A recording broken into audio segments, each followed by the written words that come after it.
join us in a spirit of meditation, reflection, or prayer as we deepen into our service and share our opening words for this morning by the retired minister, Thomas Anastasi.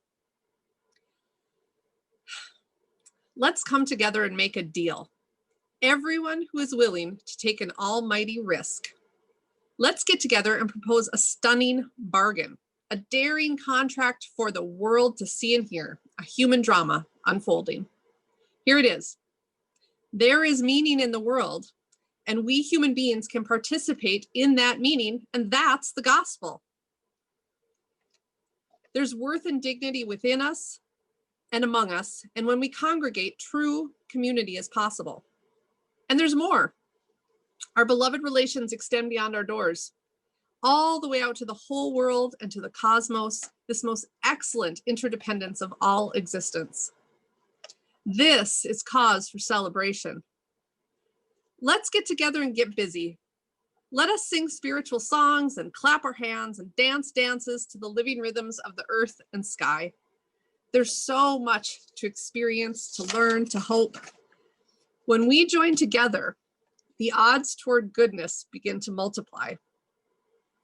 Come, whoever you are, let us worship together.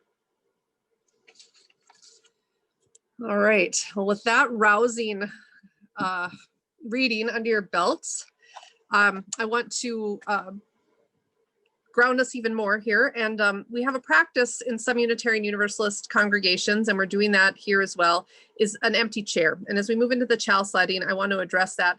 And the empty chair is for those who are in our hearts, but maybe not with us, or those we're thinking of, those far away, or those who have passed.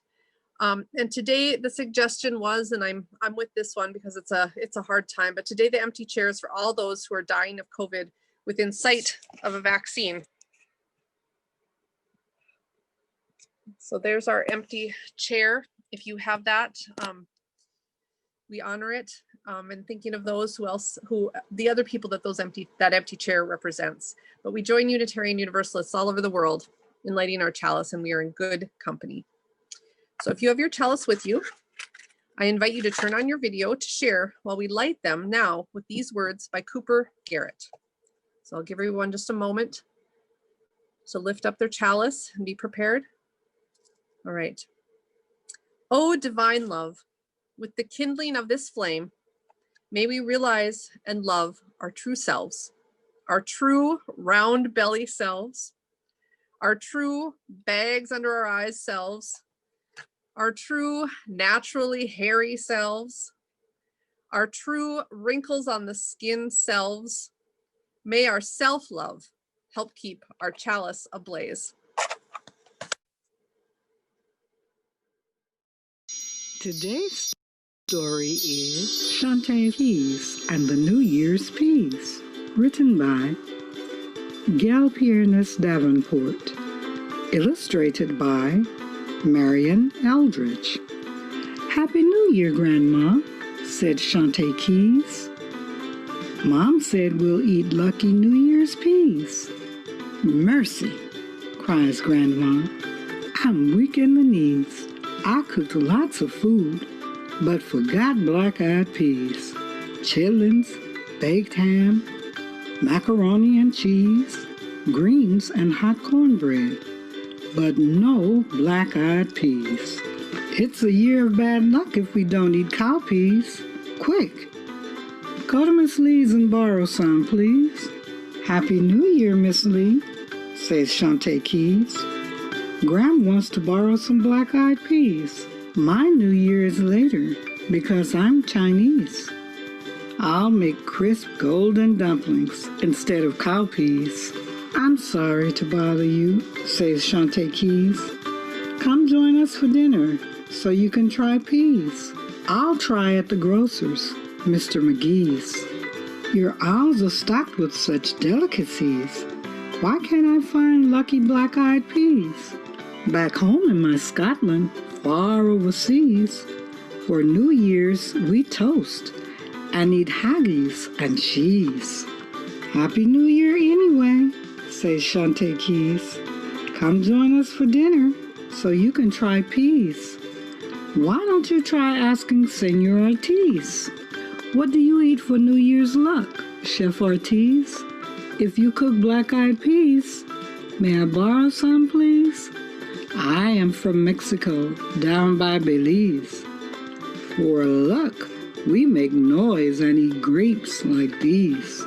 Happy New Year anyway, says Shantae Keys. Come join us for dinner so you can try peas. Next, Shantae asks at her good friend Haris, may I borrow peas for New Year's, please? We celebrate Diwali with other Hindu families. We light lamps and eat sweets, but no black-eyed peas. Thank you anyway, says Shantae Keys. Come join us for dinner so you can try peas. Now Shantae is frantic. She's in a time squeeze. She thinks hard and rushes to Auntie Marie's. I'd have too many if I cooked all of these. Hon, take what you need of my New Year's peas. Thanks. And come eat at Graham's with me, please.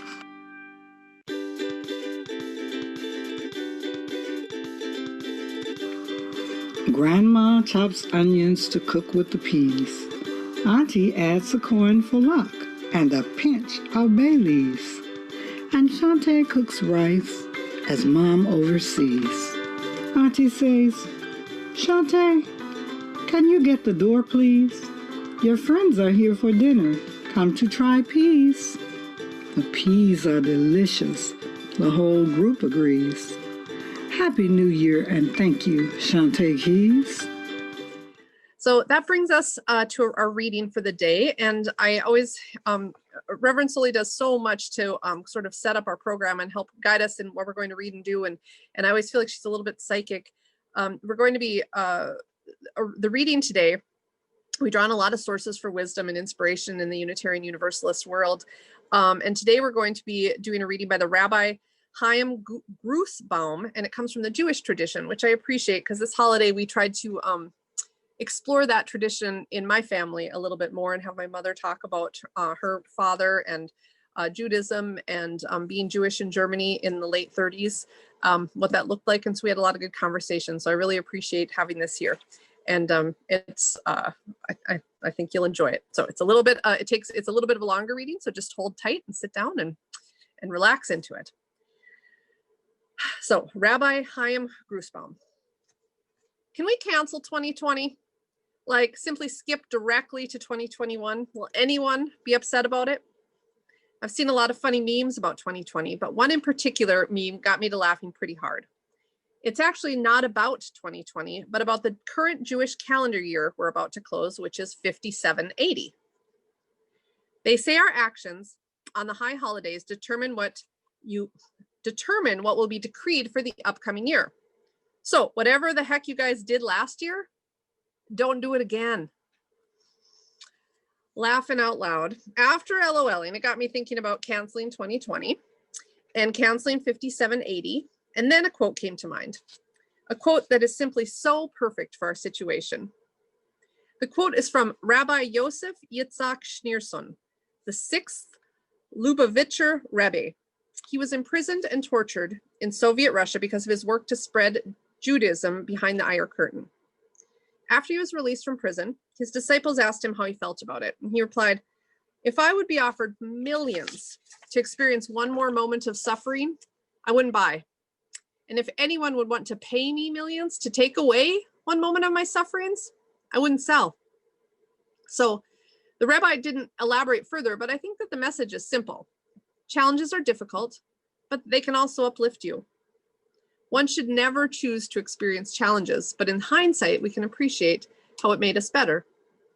So I don't want to cancel 5780. Not the moments that forced me to take a step back from the hustle of life. Not the moments that reminded me of what's important and what's less important. Not the new appreciation of what is essential and what is not truly essential. Not the beauty I saw all around me when the entire country simply rallied to help one another. Not the feeling of closeness to God when I prayed from the bottom of my heart that things would get better already. Not the time that I spent with my family with very little distraction. Do I want more of it? No, not even if you paid me millions, but I do know that 5780 had many gifts, hidden, but gifts nonetheless. Onward and upward. May we all be blessed with a Shana Tova Umetuka, a happy, healthy, and sweet new year up ahead for ourselves and our loved ones.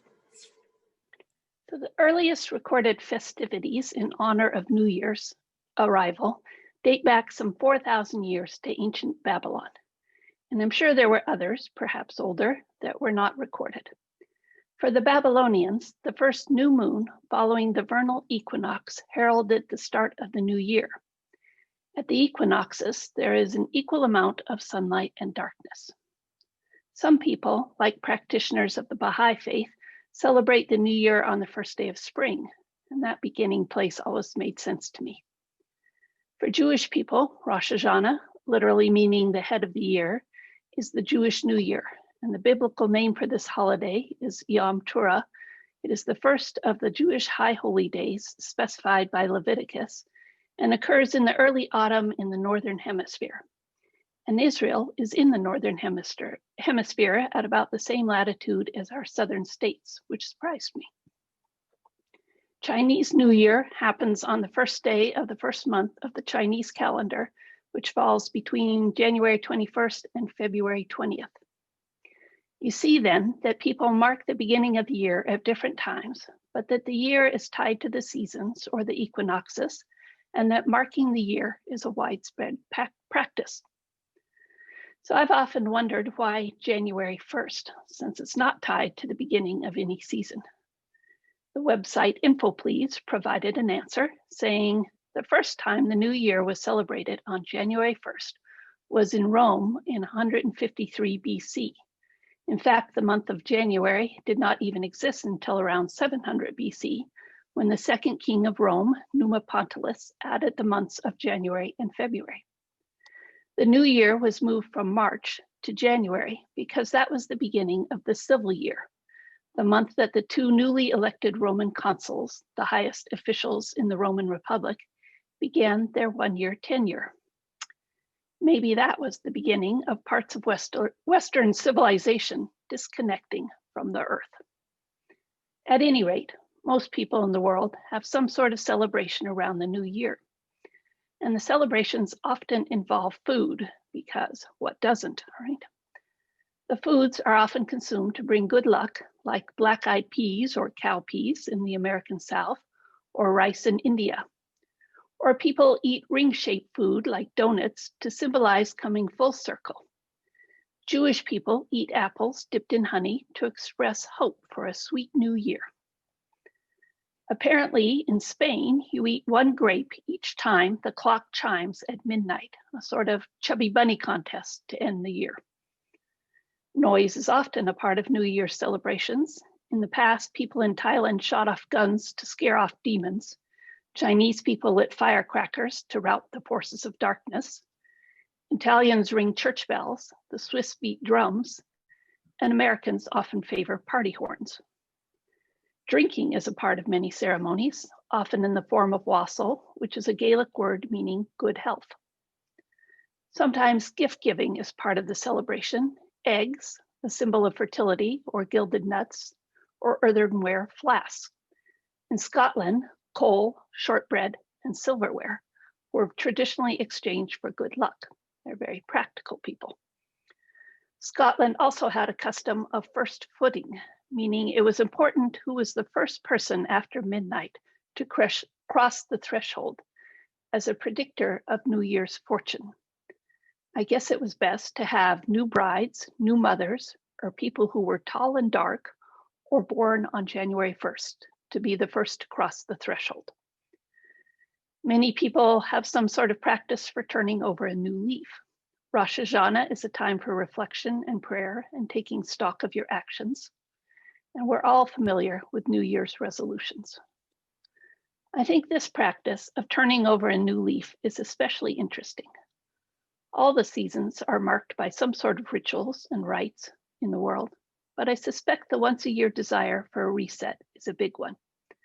Humans have a strong need for fresh starts, a need to know that we can begin again and that we are not prisoners to what has been. We can reinvent, reset, and bring new intentions to our lives. Last year, we did a cradle and casket ritual. We wrote down what we wanted to let go of and put our papers in a little cardboard casket. Then we wrote our hopes for the new year and put those into a little cradle. We thought about what we wanted to give birth to in the new year. And I hope that your intentions were made manifest.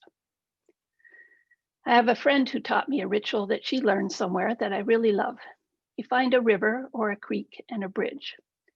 First, you stand on the bridge facing downstream, and you let go of everything that you need to set down. Old hurts and resentments, habits that no longer serve you, regrets, whatever you need to acknowledge, and then let go. You drop them in the river to float away. And then you turn to face upstream to receive the gifts of what is coming. You open yourself up to the now and let yourself be filled with what you need. So I tried to think about how we could do that ritual on Zoom, and it wasn't long before visions of flooded kitchens filled my head. So I think you will just have to take this ritual and have a private ceremony whenever you need it, whether that's January 1st or October 3rd. Then I started thinking about how our resolutions are usually individual affairs. I began to wonder what it would be like to have collective resolutions, or at least individual resolutions that we share for a community. So we're going to play with that today in 3 breakout sessions and then 1 shared ritual. We will do the breakout groups so that everyone gets a chance to speak, and so it will not be overwhelming for our introverts. And usually I like the big picture before I'm asked to do the parts, but I'm not going to give you that. For the sake of simplicity and to make it more likely that you can follow along, let's just take it 1 step at a time. And I think that is symbolic of how we have been in our liminal transitions process. We keep working a process, not knowing with any certainty the destination, but trusting that we're on our way. So the first topic to discuss in your group is what we collectively or individually need to let go of in this fellowship. What old wounds, what entrenched habits, what romantic notions, what nostalgia do we need to release to float away? What can we thank and set down? What no longer serves us that we would like to relinquish in this new year? And now we're going to share a ritual to start our new year off well. So our national new year coincides with our congregational new year because we are just tight with those Romans. And red is a strong color that symbolizes action and courage. And I have a red candle here. And if you are comfortable doing so, or if you can stretch yourselves a little bit, even if you are uncomfortable, I would like each of us to speak a blessing or a hope for this congregation in the coming year. And then you can touch the candle on your screen and put your hope or your blessing into the candle. And this will be our courage candle for the year. When we come together for beginnings, for discernment, for life rituals, we'll light this candle again and release all of our hopes and blessings, all of our courage and all of our love into our shared space. So let's take a moment of silence to find your hope or your blessing for this congregation, and then we can be fully present to one another. All right, so as you're ready, you can just reach out and touch the candle and put your blessing or your hope into it. My wish is for everyone to have a feeling of deep peace in the new year. My hope is that when we are ultimately able to get back together again, and I'm sure that will happen at some point, that we haven't lost the children in the congregation because they haven't benefited from all of these weeks where we've been able to be together on Zoom. And little ones like that cute little Rowan, she'll still be with us because she's going to have to go wherever her parents go. But some of the kids that are maybe grade school age, middle school age, may have other ideas of what they want to do on Sunday mornings. And I would like very much to see them back in the congregation. I would like to see our best and bravest selves, who we are collectively and individually, put into practice and action. And I want us to really just be our best selves. Nice to see you. I hope that we can, UUs across North Dakota stay together in some ways or link up now and then across the state. Thank you. I wish for sort of vital, rousing, and energetic gatherings. I think we've held on to that during this time, and I want to see that even more so when we're together in person. I'm excited for that. And I saw us and envisioned the Statue of Liberty, like for us to be a beacon for this community in whatever way we can that would be safe without being, victimized by some of the people here. This is a little more mundane, but I really hope Don's beard turns out well.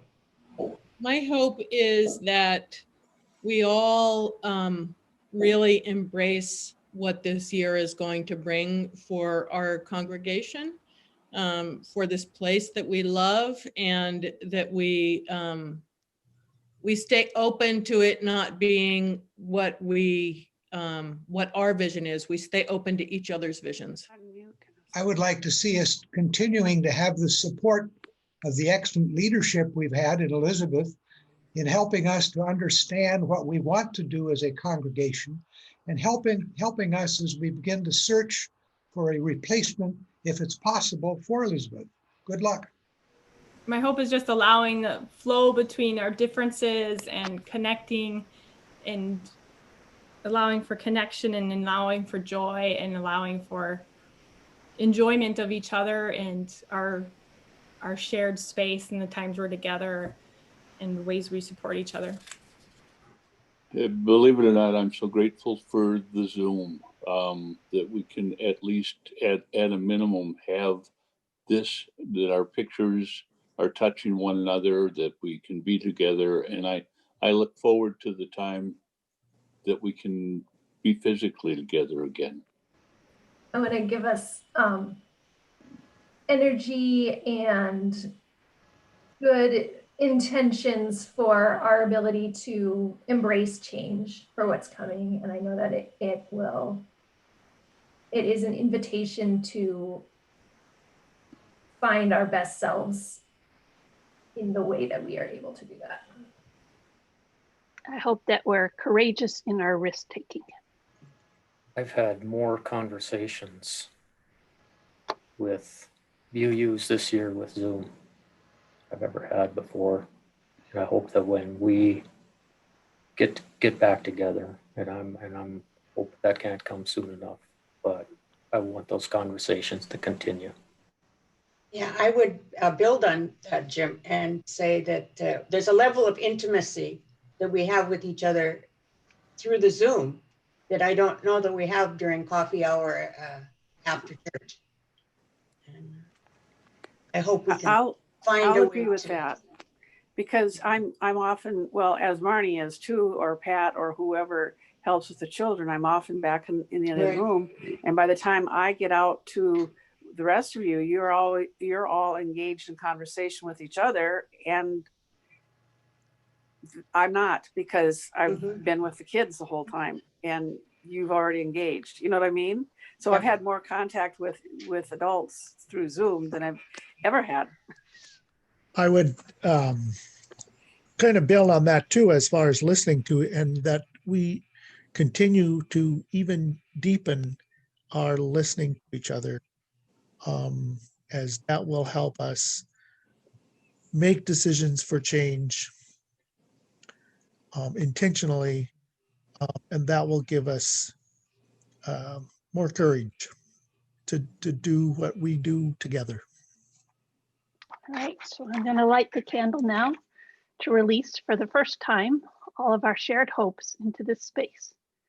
And may we live into the best version of ourselves, not the perfect version, just the loving and courageous version that we are so capable of.